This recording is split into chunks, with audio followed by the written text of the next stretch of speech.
درود بر همگی. داخل کاخ صدستون هستیم. شاید آبراهای زیرزمینی رو تو روز بارونی نرفتید که الان با هم دیگه میریم ببینیمش.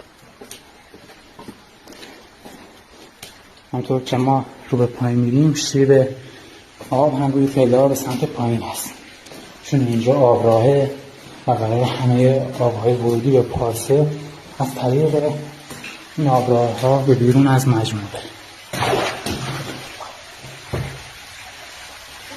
این صدای آبی که میشنوید صدای آبی که از یه زمان از روی ناودون کاخ صدستون به فاضلاب و این آبراه ریخته میشده. دو قسمت هست ورودی، همطور که شیب آب مشخصه. این از همین مسیر مستقیما میره تا به قسمت جنوبی پارسه میرسه و خارج میشه.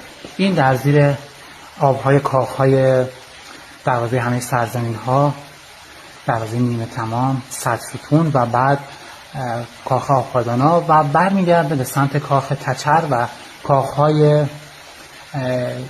جی و در نهایت با اون یکی آبراه یکی میشه و به قسمت جنوبی پارسه میرسه و خارج میشن آبها. و این گونه است که پارسه رو هیچگاه آب فرا نمیگیره. در پارسه بیش از 3 کیلومتر آبراه زیرزمینی فاضلاب هست که بیش از 2.5 کیلومتر اون خاک برداری شده و قابل استفاده است. پاینده بادیان.